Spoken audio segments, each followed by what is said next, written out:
The fog at Fort Briarwood didn't roll in. It settled. Thick and wet, like breath held too long. At 05:40 hours, it blanketed the gravel paths, coiled around barracks, and blurred the horizon until every sound seemed borrowed from somewhere else. Truck engines grumbled in the distance. Steel doors clanged shut. The morning shift began with the usual rhythm of military life, except for one sound that didn't belong. A faint whimper. It came from somewhere beyond the old armory fence, where forgotten supply crates were stacked like relics. Sergeant Logan Reese stopped mid-stride. His boots crunched over damp gravel. 20 years in the Navy had trained him to dismiss noise. But this was different. Not echo, not wind, not imagination. It was a sound that carried something living. "Did you hear that?" asked Private Miller, barely out of boot camp, clutching his rifle like a crutch. Logan didn't answer. He moved forward, pushing past a rusted gate, eyes scanning the mist. His uniform clung damp against his skin. He ignored the ache in his leg. Old shrapnel from a blast that had killed his last partner.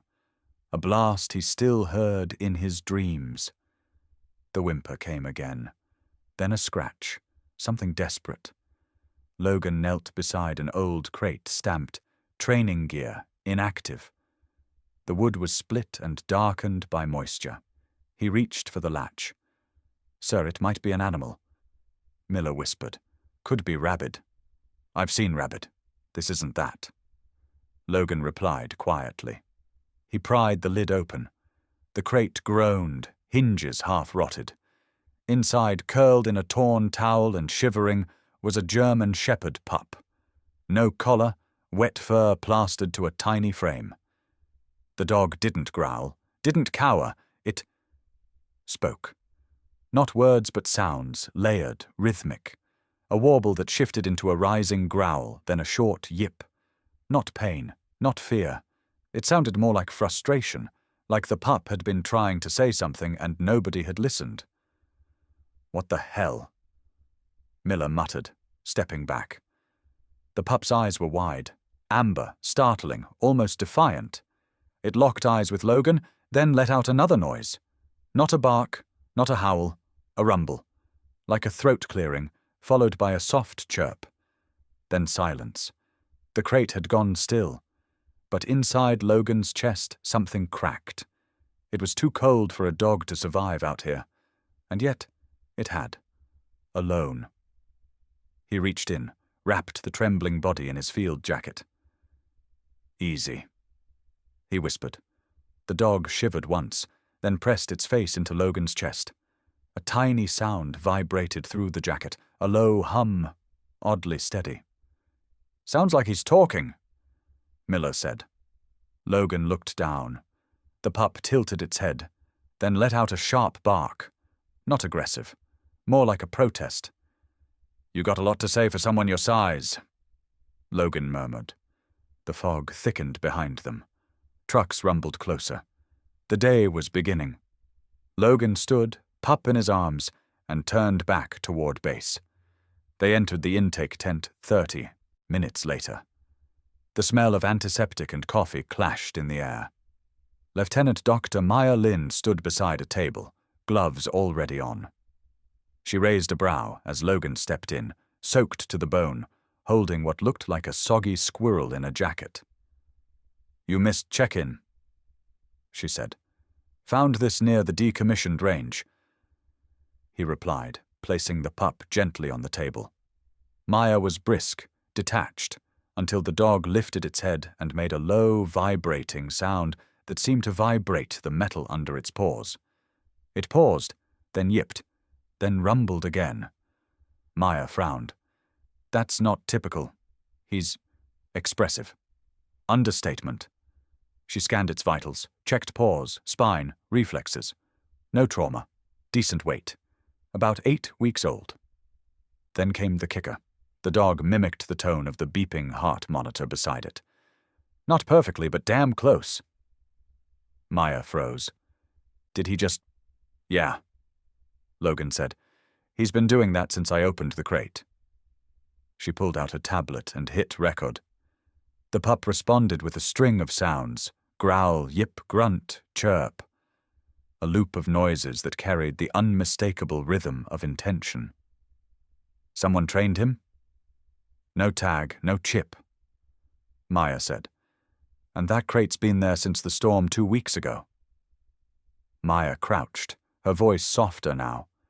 Where'd you come from, little guy? The pup leaned forward, licked her wrist, and let out a bark that faded into what sounded suspiciously like a sigh. Logan chuckled under his breath. It startled him. The last time he laughed like that, he was still working with Ranger, his old K9, before the roadside bomb, before the guilt that kept him up most nights. I think he's trying to talk back, Maya whispered. Logan nodded slowly. And I think we just found Fort Briarwood's newest recruit. Got a name? She asked.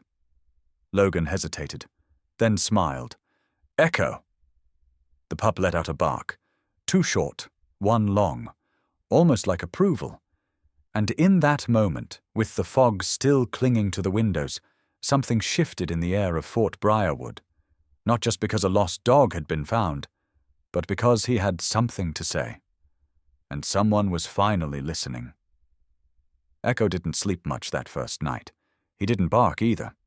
He made music. Sergeant Logan Reese lay on his cot inside Barracks 14, one arm across his eyes, trying to ignore the strange chorus rising from the foot of his bed.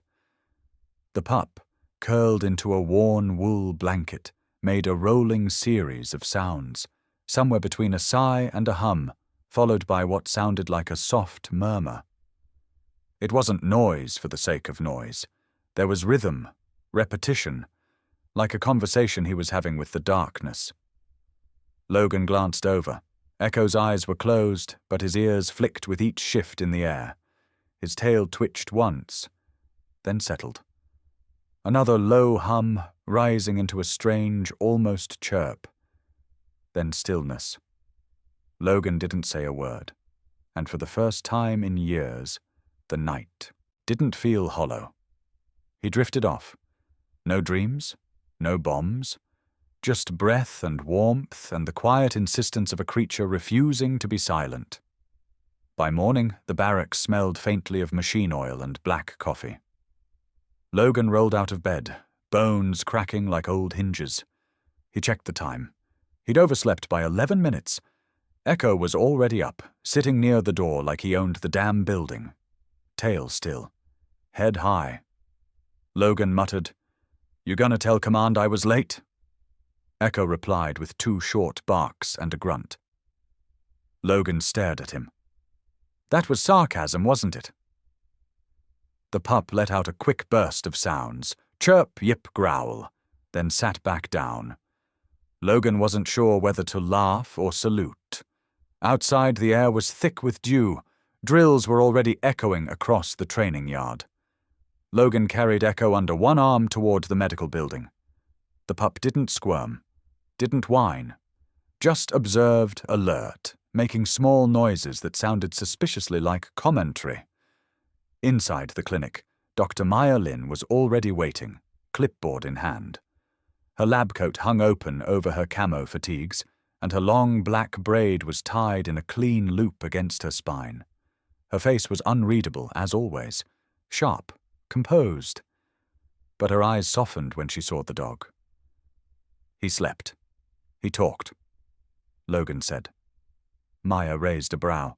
Not barking, not whining. He was vocalizing.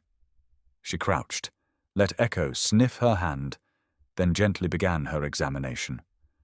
Heart rate, pupils, mobility. Every touch met with stillness, except when she pressed on his back paw, and he let out a warble of sound that ended in what almost sounded like a, "Hey." "That again," Maya murmured. "It's not just mimicry." She grabbed a small flashlight, clicked it twice. Echo tilted his head, then replied with 2 distinct barks and a soft hum. She stood up slowly. He's not reacting to sound. He's matching it. You think someone trained him to do that? There's no sign of imprinting. No heel response, no conditioned fear reflex. He doesn't wait for instruction. He decides what's worth responding to. Logan folded his arms. So he's just deciding to talk back. Maya nodded. He's picking up on us. And he's choosing when to join the conversation. Great, I found a dog with an opinion. At that moment, the clinic door creaked open. Tomas Alvarez stuck his head in. Maintenance chief, knuckles permanently oil-stained, eyes always squinting like the light annoyed him. He carried a wrench and a styrofoam cup. Heard the new recruits got pipes, Tomas said, eyeing Echo. Kid from the motor pool swears he mimicked the generator rattle yesterday. Wants to name him Diesel. His name is Echo, Maya replied without looking up. Fits. Tomas shrugged. That sound he makes, he do it on command? Logan shook his head. He does it when he wants, not before. Tomas stepped in, leaned over, and made a clicking noise with his tongue. Echo responded with a snort and a low whistle, like a human scoff. Tomas grinned. You got yourself a smart ass. That evening, Logan sat on his bunk. Echo curled beside him. Outside, Fort Briarwood ticked with its usual cadence, boots striking gravel, drill chants fading into the night, the distant rumble of a helicopter heading south. Inside, it was quiet. Logan pulled out a small, leather-bound notebook. It was old. Blank pages except for the first few lines written in tight, neat letters months ago.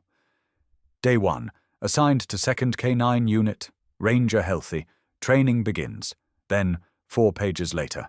Day 83, patrol in Kamar sector, blast radius 20 meters. Ranger didn't make it. He hadn't written anything since. Logan stared at the page, then glanced at Echo, who was breathing slow, steady, still awake, still listening.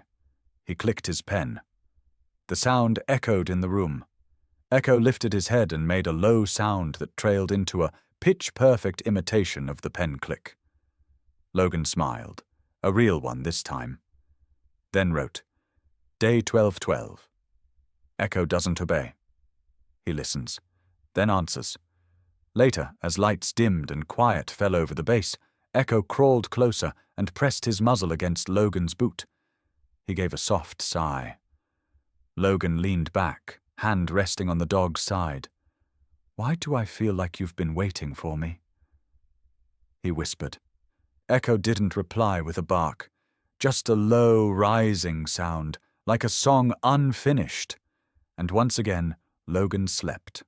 No nightmares, no weight on his chest, just the rhythm of a dog who refused to stay quiet. Fort Briarwood woke before the sun. Marching drills echoed across the concrete yards, mixing with the metallic whine of flagpoles in the wind. But on the 3rd morning after Echo's arrival, a new sound threaded through the routine. A staccato series of barks, chirps, and a rolling growl that shifted pitch like a song still being written. Echo had taken up station near the motor pool gate, just outside the maintenance tent. He sat like a sentry, ears high, tail swishing against the gravel. Every time someone passed, he offered commentary. Short yips for lieutenants, long hums for privates, and a single drawn-out sigh whenever food trays clattered by. The first to notice was Tomas Alvarez. The mechanic's face, creased by years of desert sun and diesel fumes, twisted into a grin as he leaned against the side of the garage. A wrench dangled from one hand. His other nursed a mug of burnt coffee. You hear that? He said to no one in particular. Dog's got more to say than half the recruits. Private Collins, lugging a box of brake pads, stopped mid-step. Is he arguing with you? Sounds like it. Tomas replied. Told me off twice this morning. Think he disapproved of the talk I used. He crouched and looked Echo in the eye. The pup let out a guttural rumble, followed by a sharp, clipped bark. Tomas laughed, standing up. That's it. Private talker. Promotion pending. Attitude review. By noon, the name had stuck. Someone printed a laminated sign and zip-tied it to Echo's kennel. Private talker.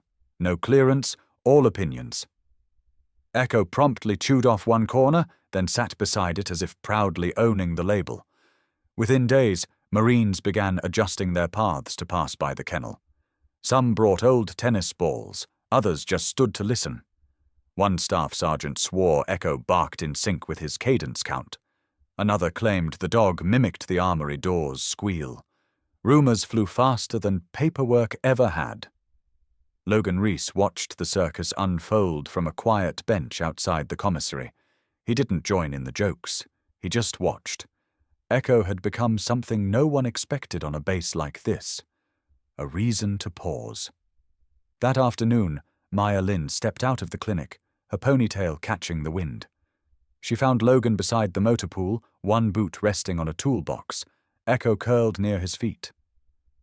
"They're saying Echo barked out the word chow at lunch." "Wouldn't surprise me," Logan said. He growled at a corporal who cut the line. Maya crouched and scratched behind Echo's ears. The pup leaned into her touch, then rumbled a low note that slid upward like a question. "He's not just making noise," she said. "He's drawing lines, between people, around them, pulling them closer." Logan gave a short nod.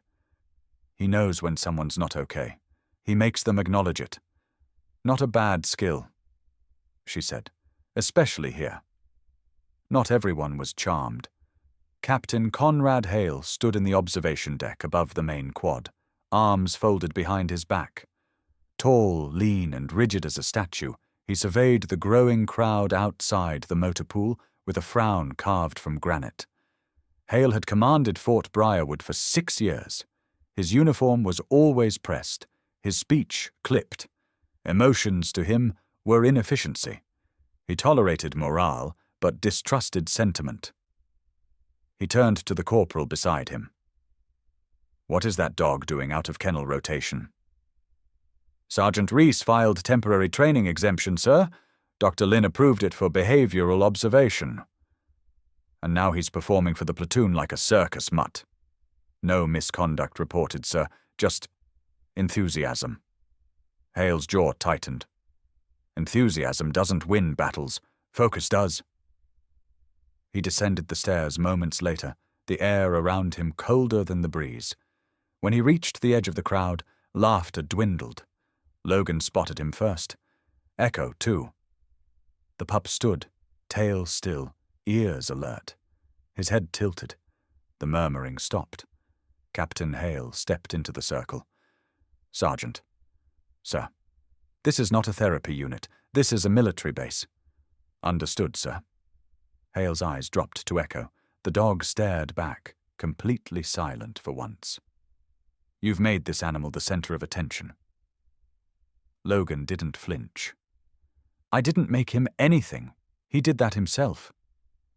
"A distraction is still a distraction." Echo lifted one paw and placed it on Logan's boot, and then he hummed. Low, resonant, not loud but perfectly timed.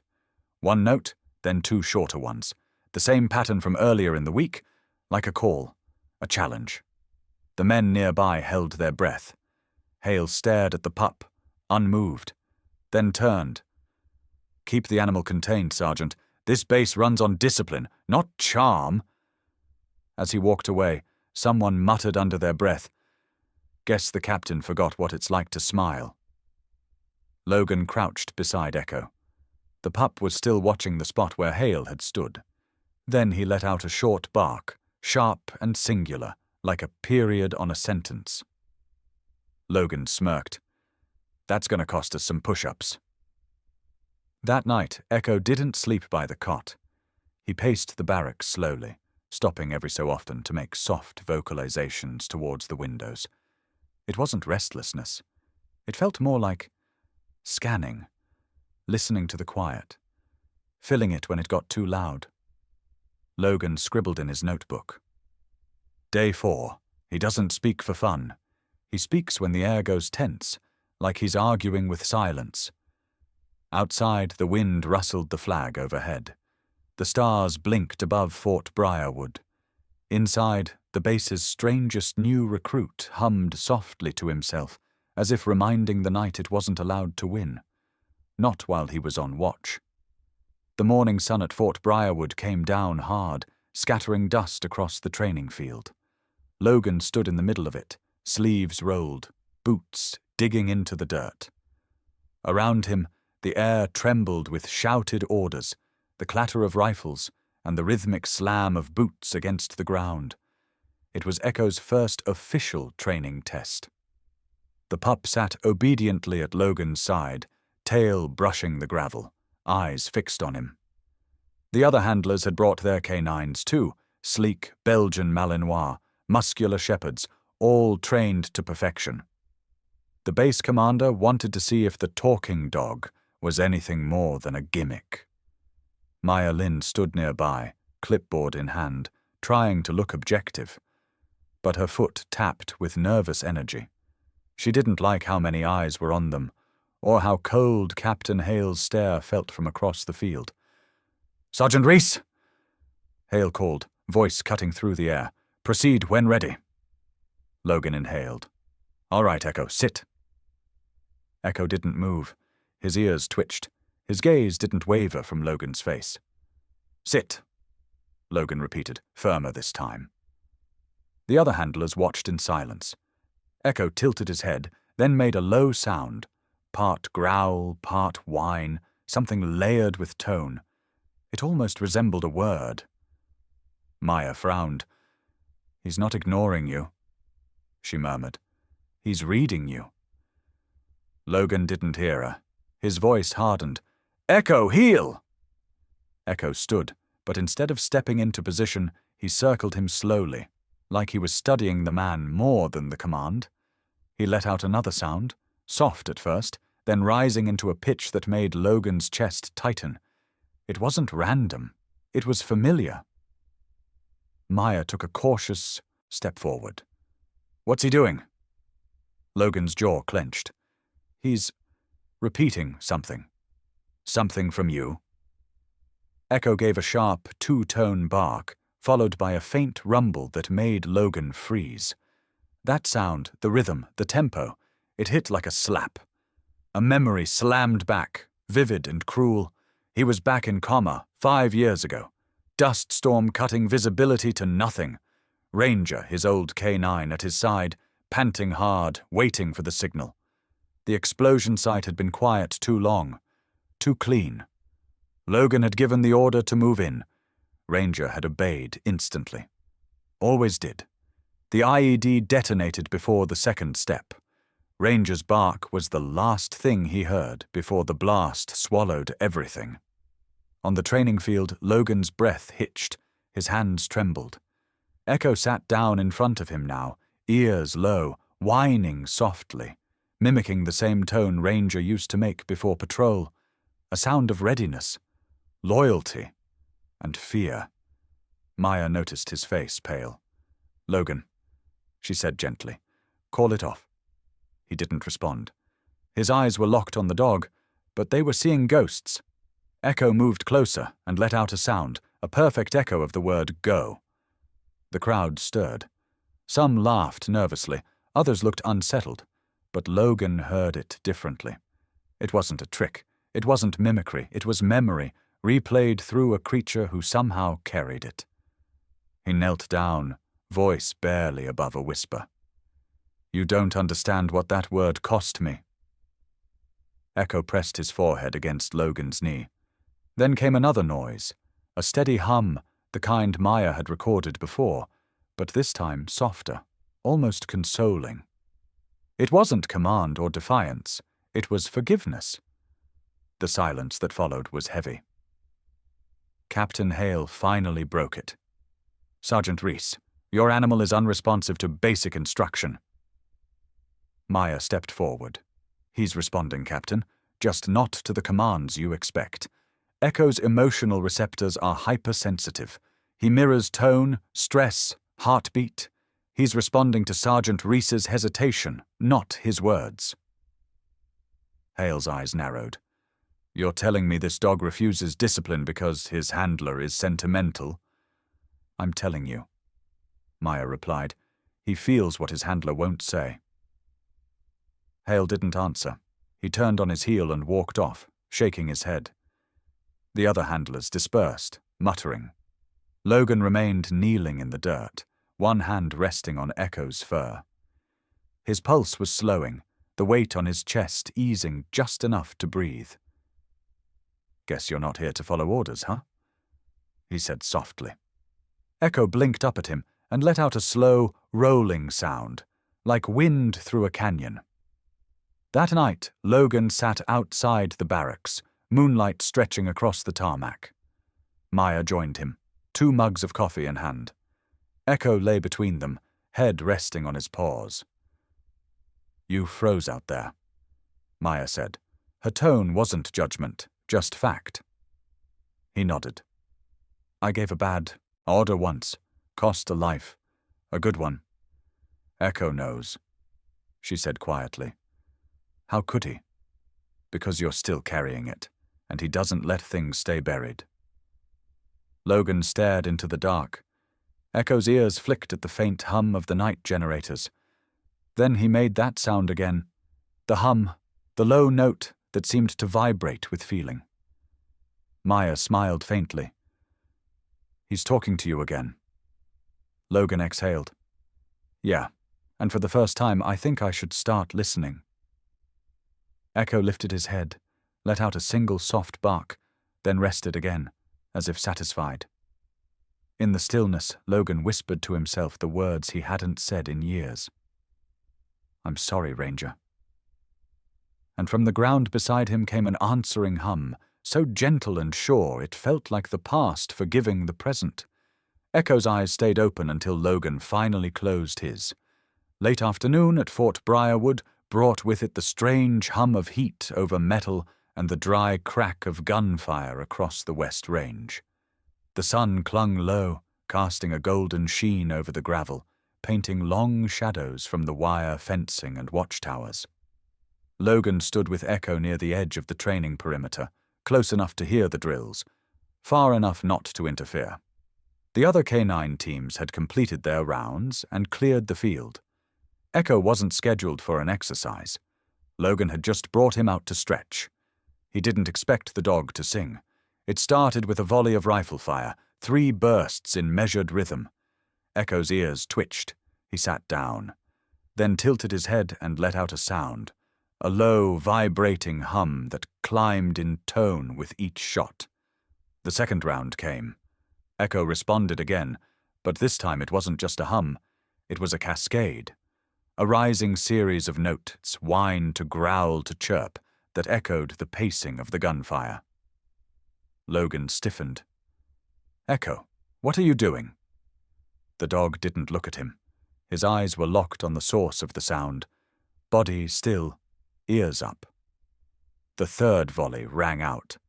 Echo answered it, not with barking, not with fear, with music. Maya Lin had just stepped out of the infirmary when she heard it, strange, rhythmic modulation riding the wind. She paused, narrowed her eyes, and started walking. By the time she reached the range, Logan was crouched beside the dog, both hands on his knees, mouth slightly open. Echo let out a new sound, something layered and guttural, like a throat clearing into a note. It flowed upward, then dropped, before pausing in stillness just as the shooting stopped. The field fell quiet. You hearing this? Logan asked without looking at her. Maya knelt beside him. I'm recording it. She'd already pulled her field recorder from her jacket pocket. Her fingers trembled slightly as she clicked the button. The screen lit green. The dog remained still. Shoot again, she whispered. Logan raised his hand. Across the range, the drill instructor gave a confused nod. Another burst of fire rang out, sharper, this time, closer. Echo's voice returned, but now it wasn't just rhythm, it was call and response. The gunfire was the beat, and Echo was weaving something over it, a sound not of panic but interpretation. long vowels broken by clicks, short chirps framed by low, sustained notes. It was haunting. "It's mimicry," Maya whispered. Logan shook his head. "No, this isn't copycatting, it's orchestration." A few Marines had gathered along the fence, drawn by the sound. Even the drill instructor stopped mid-reload, lowering his weapon to listen. Echo's final note was soft, almost like a question. Then silence again. Logan looked down at him. "You done?" Echo looked back and let out a brief, dismissive grunt. Tomas Alvarez showed up 5 minutes later, still wearing his oil-stained coveralls and carrying a radio battery under one arm. "You folks starting a choir without me?" he called out. "You missed the first concert," Logan said. "He sang again?" Tomas asked. Maya didn't speak. She was already transferring the audio to her tablet. Back at the lab, Maya analyzed the waveform. It wasn't just a dog vocalizing. It was patterned, controlled. And the timing wasn't random. She connected her headset and played the file 3 times, adjusting frequency. Echo's sounds rose precisely between rifle cracks. The intervals matched the firing gaps to within half a second. And more than that, there was emotional variance, a tonal shift after each shot. He wasn't imitating sound, he was interpreting emotion, empathic mimicry. She tapped her screen, pulled up an old contact at the Marine Behavioral Research Unit in San Diego, and began composing the email. Subject: vocal response pattern, unprompted K9, urgent. She attached the clip and typed one line in the body. "You need to hear this." The reply came 6 hours later. "Analyzed, confirm emotional synchronization, recommend immediate behavioral documentation, possible precedent case." That night, Logan stood alone with Echo at the edge of the barracks. The moon was rising, pale and sharp over the rooftops. The base was quiet except for the low thrum of generators and the faint clatter of trays in the mess hall. He stared out at the range, now dark. "You know what they're going to do with this, right?" he said to Echo. "You're not just a dog anymore. You're a phenomenon." Echo lay at his feet, tail curled, breathing steady. Logan crouched beside him. "Doesn't matter what happens next. You keep talking, I'll keep listening." Echo looked up, then made a soft rumble, like agreement. Inside the lab, Maya wrote a note at the bottom of her nightly report. "He does not react to trauma. He turns it into sound, into language, into something we're not smart enough to understand. Not yet." She paused, then added, "But he's teaching us." And from outside, faint through the open window, a single humming note rose into the night. A voice that had never learned silence and refused to start now. The video was never meant to go viral. It had started as a joke, a 10-second clip of Echo talking back during morning drills. Private Cooper had caught it on his phone, laughing as Logan stood mid-command while the pup let out a perfectly timed grunt, then barked once and sighed like a disgruntled recruit. Logan had rolled his eyes. Echo had tilted his head as if daring someone to explain the humor. That clip hit 2 million views in 36 hours. By the end of the week, the Pentagon had called. Now Logan sat in Captain Conrad Hale's office, a printed transfer order in his hands. 1 page, stamped red. No appeal process listed. Echo. Subject to reassignment. Immediate transport to National K9 Tactical Training Center, Nevada. Logan read it twice before speaking. "He's not a weapon." Hale looked up from his desk, posture crisp, jaw squared with bureaucratic detachment. "He's an asset, Sergeant, and now the entire country knows it." Logan's voice hardened. "He's not ready for that environment. He doesn't track, he doesn't bite, he listens, he responds to feeling." "He's not your therapy project, Reese. No, he's a sentient dog with emotional intelligence, and if you throw him into a unit where screaming and simulated combat is the baseline, you'll break the very thing that makes him valuable." Hale leaned back, folding his hands. "You're emotionally compromised. You're bureaucratically blind." The silence that followed cut sharp. Hale sighed, voice low. This came from above. Headquarters wants to evaluate his application in high-pressure environments. They think he could lead a new class of tactical response canines. Logan stood. That's not who he is. Outside, Echo sat near the base flagpole, tail brushing the dirt in slow, even beats. Maya approached with her tablet tucked under her arm and urgency in her steps. She saw Logan storm out of HQ, paper clenched in his fist. What did they say? They want him in Nevada by next week. Her eyes narrowed. He won't survive it. I know. Maya opened her tablet. I've got data, audio mapping, behavioral logs, cortisol levels. Everything shows one thing. Echo doesn't react to aggression. He mirrors it. If he's surrounded by violence, he internalizes it. It doesn't sharpen him, it shuts him down. Logan looked at her. You'll testify? I'll do better. I'll make it public. That night, Maya stayed late in the lab. She edited the vocal recordings, synced Echo's responses to training footage, overlaid biometric graphs showing his stress drop in human interaction and spike during combat drills. She wrote a brief. Subject: Empathic mimicry in K9 unit, unsuitability for combat applications. She sent it to the Marine Behavioral Research Unit, CC'd Fort Command, and attached the video clip of Echo humming along to a wounded corporal's breathing, a moment that hadn't gone viral, but mattered more than 1,000 likes. Logan didn't sleep that night. He sat on the barracks floor beside Echo's kennel, watching the pup dream, soft paws twitching, a faint whine followed by a hum that trailed off into nothing. He whispered, They want to use you for things you were never built for.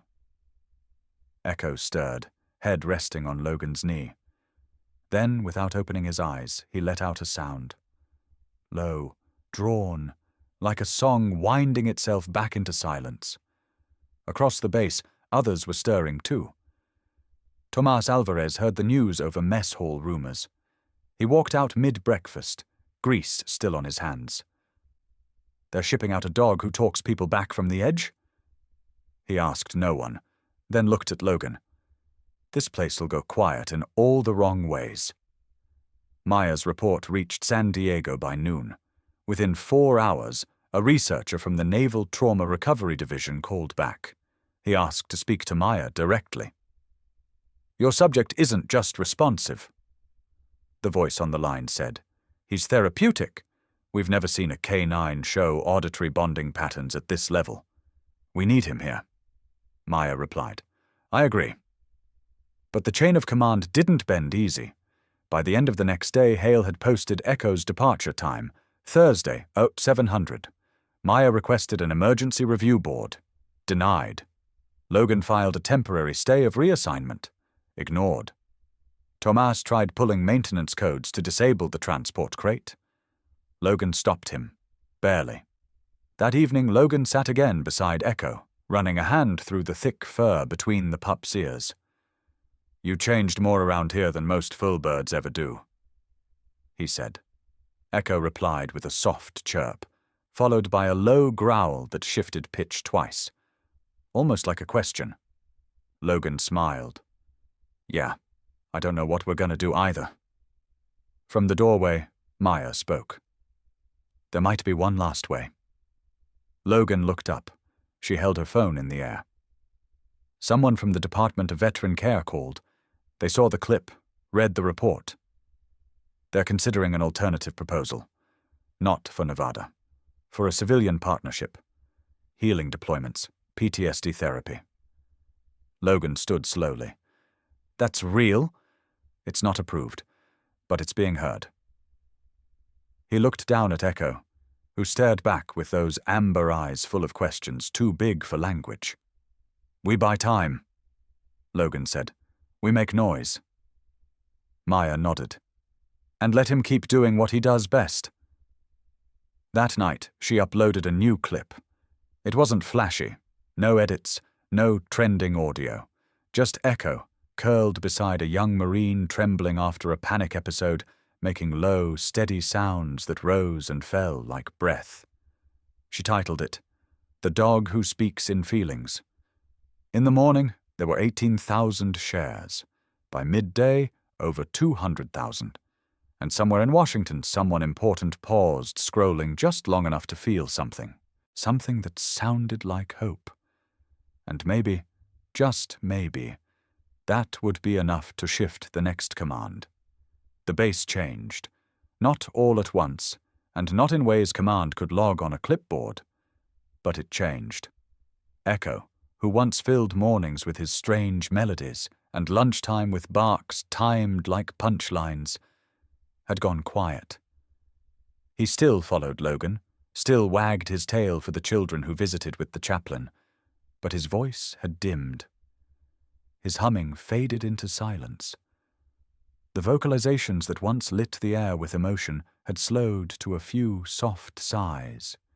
He no longer answered the gunfire with song. He no longer greeted the sunrise with sound.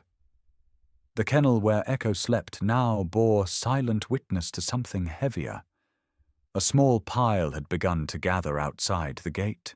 A chewed-up tennis ball, a faded corporal's patch, a chocolate bar still sealed, a crayon drawing of a German shepherd wearing aviators and saluting. A letter folded 3 times, written in shaky pencil. "If he leaves, it's going to be too quiet again. I don't want the quiet back." Logan saw it all. He never said much. He just stood there some evenings with his hands in his pockets, staring down at Echo like he could carry the weight of the decision on his back. Maya started writing. Not reports, letters, emails to senators, behavioral experts, veteran care advocates. She included biometric data, audio logs, photos of Echo laying beside wounded soldiers in the recovery bay, his eyes alert, his ears twitching every time the EKG monitor skipped.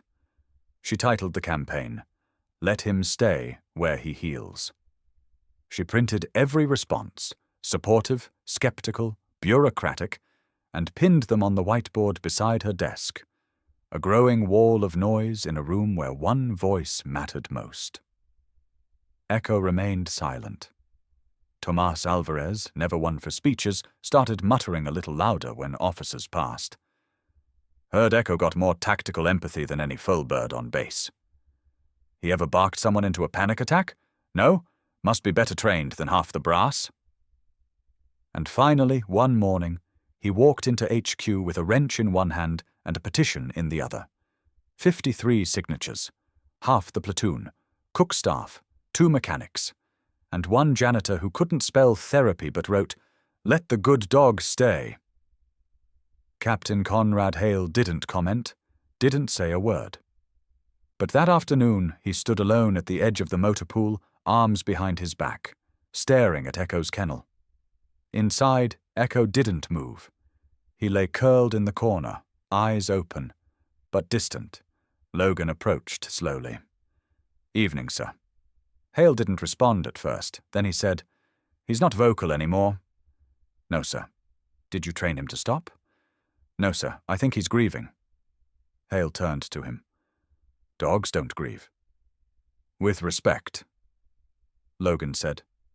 "I think that one does." Hale didn't argue. He just nodded once, then walked away.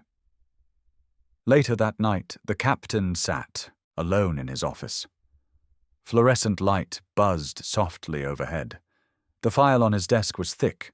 Transfer orders, behavioral notes, Maya's flagged data sets. He flipped through them like they were just numbers. But something stuck between the pages.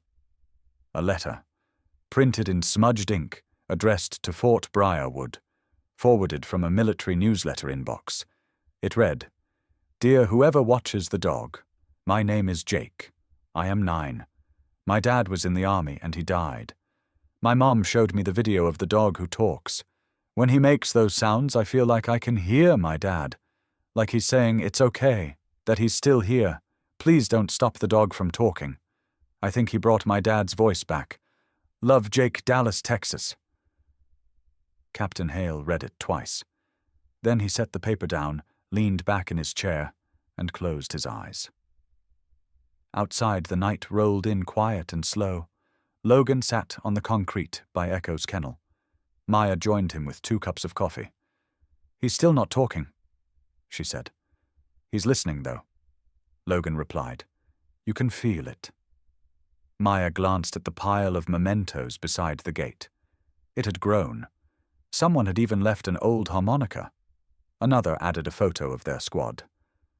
Maybe, she said quietly. He's waiting to see if we'll speak for him. Tomas arrived just before lights out. He handed Logan a folded scrap of paper and sat down beside him. What's this? Logan asked. Copy of Jake's letter. Captain had it. Logan unfolded it, read it slowly, then looked at Echo. The dog raised his head, eyes meeting Logan's. And for the first time in days, Echo made a sound. Not loud, not complex, just one steady hum. Logan's throat tightened. Maya whispered, He heard it. He always hears it. Logan said, He just needed to know someone else finally did. They sat in silence, the 3 of them, and the dog who had stopped the world with a bark, who had reminded people that sound could carry grief, that silence could mean sorrow, and that sometimes the smallest voice was the one the world most needed to protect. In the dark, Echo shifted closer to the edge of the kennel. One paw slid through the bars, resting gently on the harmonica someone had left.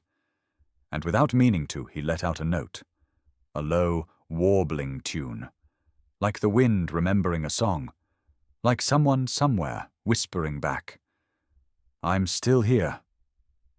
The sky over Fort Briarwood was the color of old bone, heavy with the weight of snow, not yet fallen. The forecast had warned of a flurry, but nobody believed it until the flakes started drifting sideways past the windows, soft as whispers. Inside the administration office, Sergeant Logan Reese stood stiffly before Captain Hale's desk. In his left hand, a worn manila folder. In his right, a pen, uncapped. His signature sat clean at the bottom of a 1-page request. Temporary guardianship of 1 military canine, Echo. The box marked Reason for Request was filled in. Logan's tight, precise print. Not a combat asset. Not a mascot. He's a translator of silence. Let me protect what protects others. Hale took the folder without a word. The snow outside thickened. Across the base, Echo sat inside his kennel, tail unmoving. He hadn't sung all morning. Maya stood beside him, one hand resting lightly on the gate, the other holding a thermos of hot tea she hadn't touched. Her eyes stayed fixed on the dog who once filled mornings with melody. Tomas walked up slowly, boots crunching. He didn't speak right away. He just pulled a folded note from his pocket. Came in last night, he said. Logan should see this. Maya took the envelope. The handwriting was careful, looping in the way older generations wrote when letters still meant something. She opened it, read it once, then again. When Logan returned from HQ, she handed it to him. From a woman in Wyoming, she said. Logan read aloud quietly. Dear Fort Briarwood, my name is Margaret Hill. I'm writing from a little town outside Jackson Hole. My husband Thomas served in the Marines for 27 years. He passed 2 winters ago. Since then, the silence in our home has been unbearable. Last week, a friend sent me a video of your dog, Echo. The sounds he makes, the way he listens, then replies. I swear it felt like hearing Tom's voice again. Not the words, the weight of them, the rhythm. I built a small deck out back where Tom used to sit with his radio and coffee. I hung a wind chime and carved a sign. It reads, Echo's Porch. If there's any chance he needs a place to rest, to be what he is without changing, he is welcome here. With warmth, Margaret Hill Logan exhaled slowly. The snow had begun to stick now. frosting the edges of the chain-link fences and settling in Echo's fur as the pup watched from his kennel. Inside Hale's office, the captain read the same letter. He didn't speak for a long time. Then he reached for his pen, flipped the transfer order, and wrote 2 words at the bottom. Approved. Then below that, a single line. He's not ours to keep. He's here to remind. Logan took the paper without a salute, only a quiet, "Thank you, sir." Hale nodded once. By noon, the transport truck was ready. Maya packed Echo's food, bedding, and the audio files into a single hard drive, labeled Echo Origin.wav. Tomas handed Logan a folded wool blanket and a small wooden tag he'd carved in the shop the night before. It read, "Still listening." Snow fell harder now, the world softening into white noise. Echo stepped into the truck without hesitation, looked back once, then curled into the seat beside Logan. As they pulled away, Marines lined the walkway in silence. Some held letters. Others gave quiet salutes. No speeches, no formal ceremony, just the hush of boots on snow and the steady rhythm of a journey beginning. The highway north stretched long and pale under the storm. By sunset the next day, they reached Wyoming. The farmhouse sat on a hill just outside Jackson Hole, framed by frost-covered trees and the warm glow of a porch light. A wooden sign swung in the wind above the steps. Echo's porch. Margaret Hill opened the door before they knocked. She was tall, silver-haired, and wrapped in a green wool shawl. Her face carried time gently, but her eyes were young. "You must be Sergeant Reese," she said. "Yes, ma'am." "And this," she added, stepping closer, "must be the dog who sings to ghosts."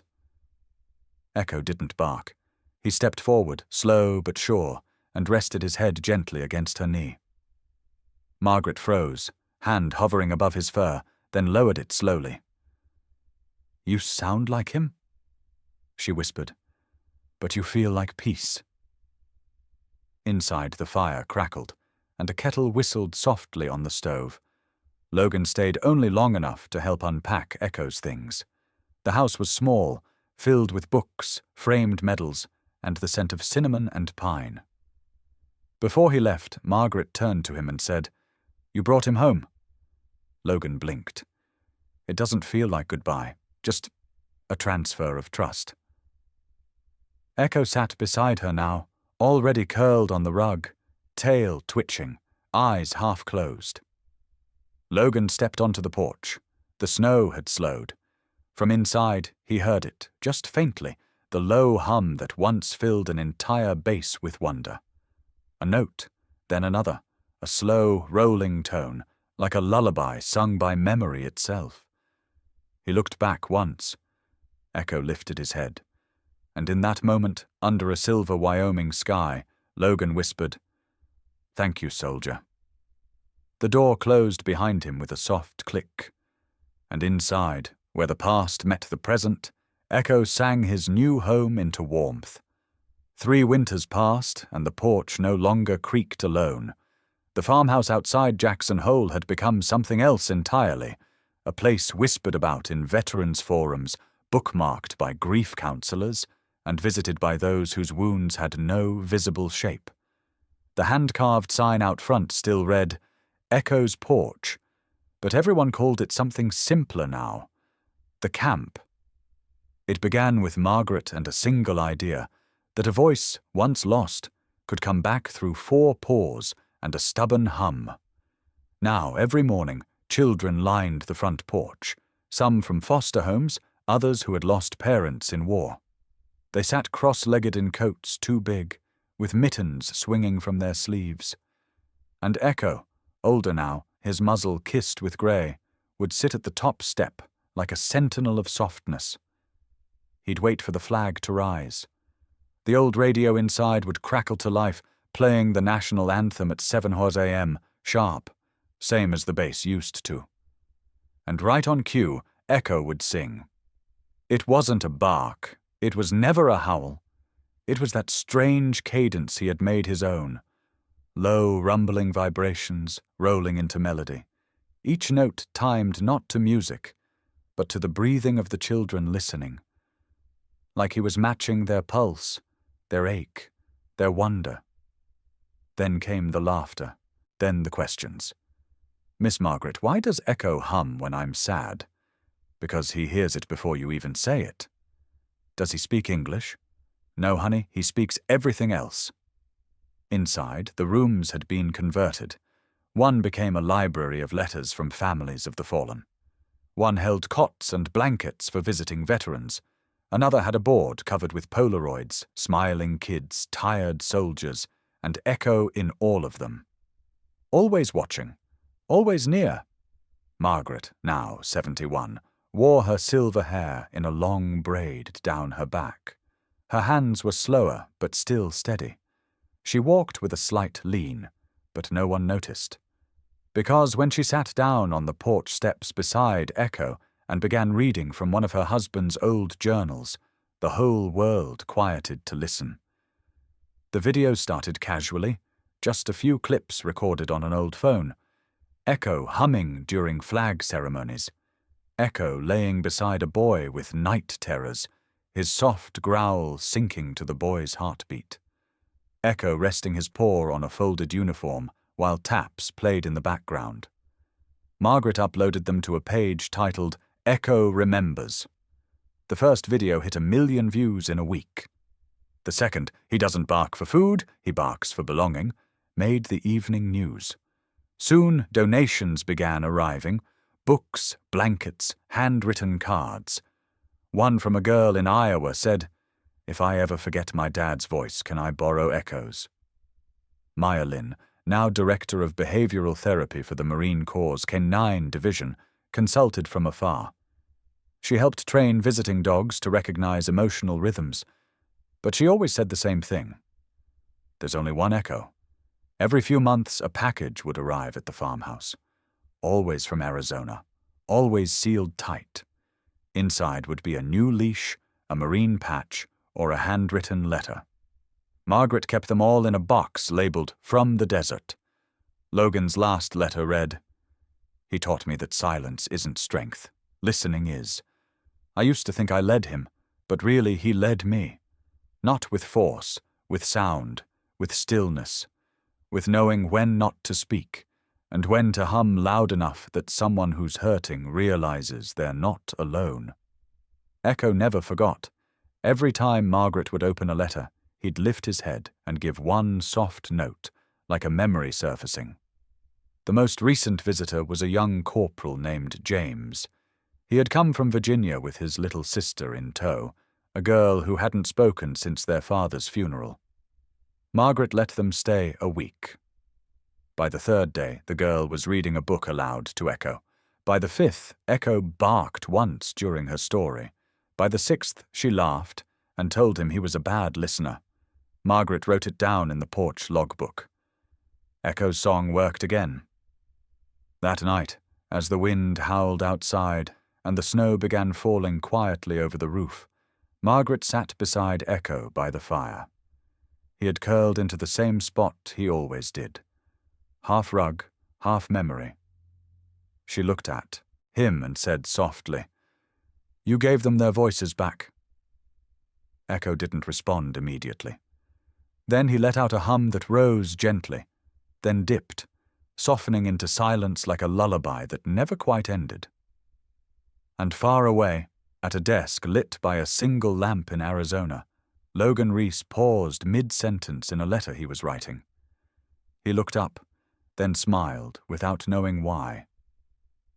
Somewhere in the silence, something had just been said. Something he didn't need words to hear. The porch light hummed gently in the cold. It was late, later than Margaret Hill usually stayed up, but the night felt too quiet to waste indoors. The Wyoming air had the bite of early spring, not quite winter anymore, but not yet warm. The trees creaked in the wind. The old farmhouse stood wrapped in stillness, as if listening for a sound it knew by heart. Margaret sat in her usual chair near the porch rail, legs covered with a thick knit blanket. The rocking motion was slow now, deliberate, less about movement and more about memory. At her feet, Echo lay still. His muzzle had greyed. His eyes, once bright amber, now held the soft cloud of age. His limbs were stiff, and his hearing wasn't what it used to be. But he never left the porch, never left her side. And even if he hadn't sung in weeks, Margaret still believed he was listening. Always listening. Tonight, like every night, she turned on the old wooden radio Thomas had once loved. The knobs clicked faintly as she adjusted the frequency. The static gave way to a warm, familiar voice, the midnight announcer from the Veterans Network in Colorado. And finally, as we close this evening's stories, a reminder from a place that's become legend around here, Echo's porch, Jackson Hole. Not all heroes wear tags or boots. Some just talk back to silence. Margaret smiled, tears warming the corners of her eyes before she even realized. She looked down. Echo hadn't moved much, but as the announcer spoke, his ears twitched. Then came that sound, a soft, barely there hum. Not a bark, not a song, just a note. Long, even, low. Margaret reached down and rested her hand gently on his back. His breathing was steady, slow, comforting. She leaned forward, voice barely a whisper. "Good boy." Echo stirred slightly, shifting his weight until his head rested on her foot. The porch groaned beneath them, the kind of groan that held decades of weight and wind and memory. Inside the house, on the wall beside the fireplace, hung a framed letter, Logan's last. Some voices don't fade, they just learn new ways to be heard. Beneath it, a photo of Echo with his paw on a boy's lap, another of him singing during flag raising, a drawing by one of the orphan kids titled "The Dog Who Heard My Heart." Margaret closed her eyes. She wasn't sure how long they sat there, her rocking gently, Echo breathing in time, but the world outside slowly shifted from black to deep blue, dawn not far behind, and just before the sun rose. Echo hummed once more, a final soft tone, like punctuation at the end of a story he'd never stopped telling. Margaret whispered into the breeze, "Still talking, huh?" The wind carried the words gently over the hills. Still talking, still guarding. Out there, somewhere, maybe a child in grief would hear a hum on a screen and feel a little less alone. Maybe a veteran would turn up the volume and remember what courage sounded like. And maybe, if the porch was quiet enough, one dog would still answer, even without words. Echo didn't need to bark anymore. He had already spoken to a world too often afraid of silence. So tonight, if you're reading this or listening, what's your story with a loyal pet? Leave it in the comments. Whisper it if you must. Because somewhere, a dog might still be listening. And if Echo's voice has ever stirred something in your heart, help us keep it alive. Subscribe to the channel, share this story, and join us in honoring those who guard us, in sound and silence. From all of us at German Shepherd Chronicles, thank you for believing in the quiet ones. Good night. And good boy, Echo.